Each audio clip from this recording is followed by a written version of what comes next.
Assalamu alaikum everyone. Welcome to my channel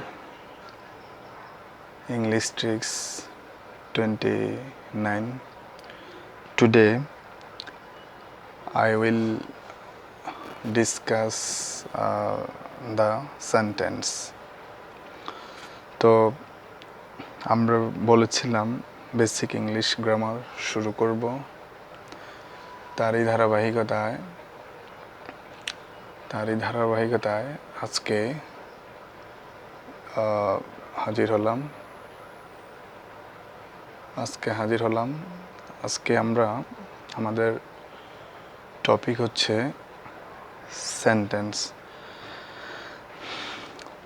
so let's get started.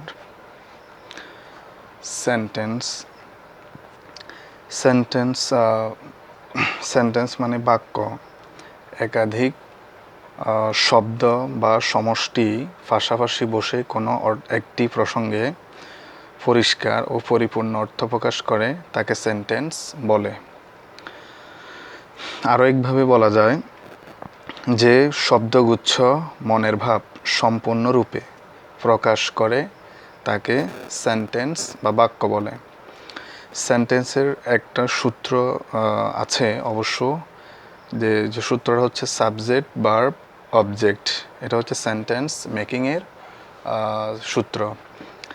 Subject verb object, এটা হচ্ছে sentence মেকিংয়ের সূত্র।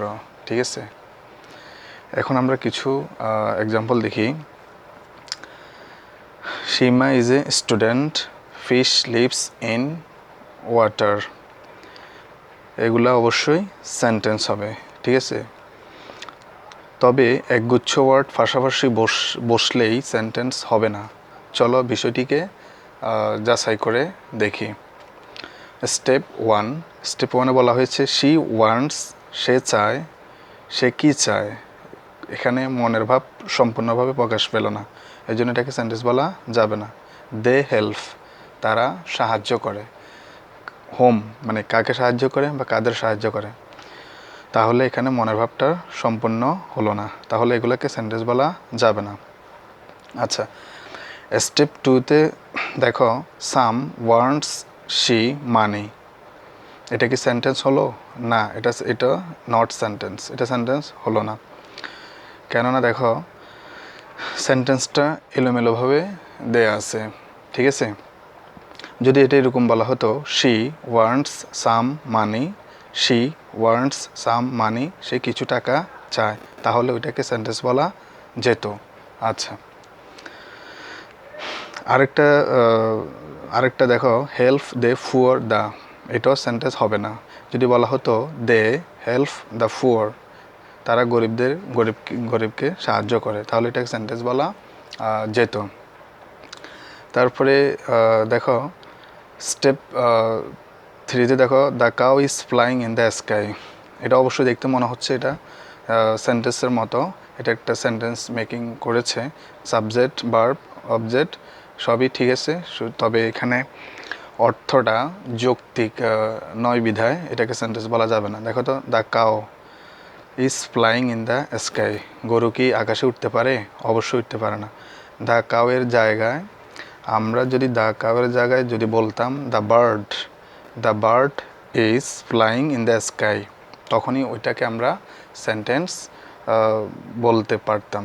ঠিক আছে, আচ্ছা চলো এবার 5 প্রকার সেন্টেন্স নিয়ে আলোচনা করা যাক। অর্থ অনুসারে সেন্টেন্স 5 প্রকার। অ্যাজারেটিভ সেন্টেন্স, এটাকে আবার ডিক্লারেটিভও বলা হয়। ইন্টারোগেটিভ সেন্টেন্স, এটাকে আবার কোয়েশ্চনও বলা হয়। ইম্পারেটিভ সেন্টেন্স, এটাকে আবার কমান্ডও বলা হয়। তারপরে অপটেটিভ সেন্টেন্স, এক্সক্লামেটরি সেন্টেন্স। আচ্ছা, অ্যাজারেটিভ সেন্টেন্স হচ্ছে যে সেন্টেন্স দ্বারা কোনো বিবৃতি প্রকাশ পায় তাকে অ্যাজারেটিভ সেন্টেন্স বলে। একদম স্বাভাবিক কথা, অর্থাৎ নর্মাল কথা, বিবৃতি, কোনো কিছু বর্ণনা করা বোঝালে তাকে অ্যাজারেটিভ সেন্টেন্স বলবে। ঠিক আছে, যেমন এক্সাম্পল দেখো দে প্লে ক্রিকেট, তারা ক্রিকেট খেলে। রূপা গোজ টু স্কুল, রূপা স্কুলে যায়, তাহলে এগুলোকে আমরা কি বলবো? অ্যাজারেটিভ সেন্টেন্স। আচ্ছা, তারপর দেখো ইন্টারোগেটিভ সেন্টেন্স। ইন্টারোগেটিভ সেন্টেন্স, যে সেন্টেন্স দ্বারা কোনো প্রশ্ন করা হয় তাকে অ্যাজারেটিভ সেন্টেন্স বলে। যেমন what is your name, does he eat rice, ঠিক আছে, এগুলো অবশ্যই ইন্টারোগেটিভ সেন্টেন্স। অবশ্য প্রশ্নবোধক এই যে সাইনটা আছে এটা দেখলে আমরা বুঝতে পারবো এটা ইন্টারোগেটিভ সেন্টেন্স, ঠিক আছে। ইন্টারোগেটিভ সেন্টেন্সে আরেকটা কথা বলে নেওয়া ভালো, যদি অক্সিলারি ভার্ব দ্বারা শুরু হয় তাহলে আমরা সেটার আনসার, ডাজ হচ্ছে অক্সিলারি ভার্ব, সেটার আনসার আমরা ইয়েস নো দ্বারা দিলেই হবে। আবার যদি ডব্লিউ কোয়েশ্চেন দ্বারা আমরা যদি ডব্লিউ কোয়েশ্চেন দ্বারা যদি আনসার প্রশ্ন করি, ডব্লিউ কোয়েশ্চেন দ্বারা প্রশ্ন করি, যেমন হোয়াট ইজ ইউর নেম, তখন আমরা সেটাকে আনসারটা পুরোপুরি দিতে হবে আমাদেরকে, ঠিক আছে। যেমনটা দেখো, আমরা যদি অক্সিলারি ভার্ব দ্বারা প্রশ্ন করি হ্যাভ ইউ ইটেন রাইস, তখন এটাকে আমরা বলতে পারি ইয়েস অথবা নো, এরকম। আবার ডব্লিউ কোয়েশ্চেন দ্বারা যদি আমরা প্রশ্ন করি হোয়ার ডু ইউ লিভ, তখন এটাকে আমরা আনসার করতে পারি আই লিভ ইন ঢাকা।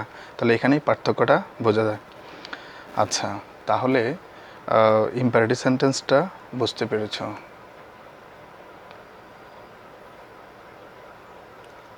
আচ্ছা, তাহলে দুঃখিত, আমরা এখানে যেটা বলেছিলাম ইন্টারোগেটিভ সেন্টেন্সটা বুঝতে পেরেছ। আচ্ছা, এবার দেখা যাক ইম্পারেটিভ সেন্টেন্স। ইম্পারেটিভ সেন্টেন্স হচ্ছে যে সেন্টেন্স দ্বারা আদেশ, উপদেশ, অনুরোধ, নিষেধ, নির্দেশ এবং প্রস্তাব বোঝা তাকে ইন্টারোগেটিভ সেন্টেন্স বলে। এক্সাম্পল দেখো, get out of my room, এটাকে অবশ্যই আদেশ বোঝাচ্ছে। প্লিজ হেল্প মি, এটা অবশ্যই রিকোয়েস্ট বোঝাচ্ছে। অলওয়েজ স্পিক দ্য ট্রুথ, সদা সত্য কথা বলবে, এখানে অ্যাডভাইস বোঝাচ্ছে।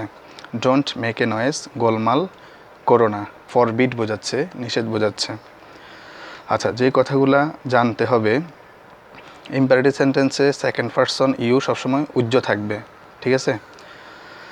আবার লেট দ্বারা যদি ইম্পারেটিভ সেন্টেন্স শুরু হয় তারপরে সাবজেক্টের অবজেক্টিভ ফর্ম বসবে। সে অবজেক্টিভ ফর্মটা হবে ফার্স্ট এবং থার্ড পারসনের ফার্স্ট এইগুলায়, যেমন let me see, let me go, এগুলা, ঠিক আছে। আচ্ছা, তাহলে ইম্পারেটিভ সেন্টেন্স আমরা দেখলাম, ঠিক আছে। এবার আসো অফটেটিভ সেন্টেন্স। অফটেটিভ সেন্টেন্স, আচ্ছা, অফটেটিভ সেন্টেন্সটা হচ্ছে যে সেন্টেন্স দ্বারা মনের ইচ্ছা বা প্রার্থনা প্রকাশ পায় তাকে অফটেটিভ সেন্টেন্স বলে। যেমন may you be happy, long live Bangladesh. আচ্ছা, অফটেটিভ সেন্টেন্স আমরা আবার আরেকটু ভালোভাবে বলতে পারি, যেখানে মে অথবা লং এটা মানে থাকবে, তখন আমরা এটাকে কি বলতে পারি? অফটেটিভ সেন্টেন্স। তো এখানে আর কিছু বলার নাই। এবার আসো এক্সক্লেমেটরি সেন্টেন্স। এক্সক্লেমেটরি সেন্টেন্স দেখো, যে সেন্টেন্স দ্বারা আবেগ, বিস্ময়, সুখ, দুঃখ ইত্যাদি প্রকাশ পায় তাকে এক্সক্লেমেটরি সেন্টেন্স বলে। যেমন এলাস, হায়, আই এম আনডান, আমার সর্বনাশ হয়েছে। What a nice bird it is, পাখিটি কি সুন্দর। দেখো, এক্সক্লেমেশন যে সাইনটা আছে এটা দেখলেই তোমরা বুঝতে পারবে এটা এক্সক্লেমেটরি সেন্টেন্স। আর যে কথাগুলা জানতে হবে, exclamatory sentence what, how, hurray, alas এই শব্দগুলো দ্বারা শুরু হবে, ঠিক আছে। হোয়াট এবং হাউ দ্বারা সেন্টেন্স যখন শুরু হবে একদম শেষে এক্সক্লেমেশন সাইনটা থাকবে।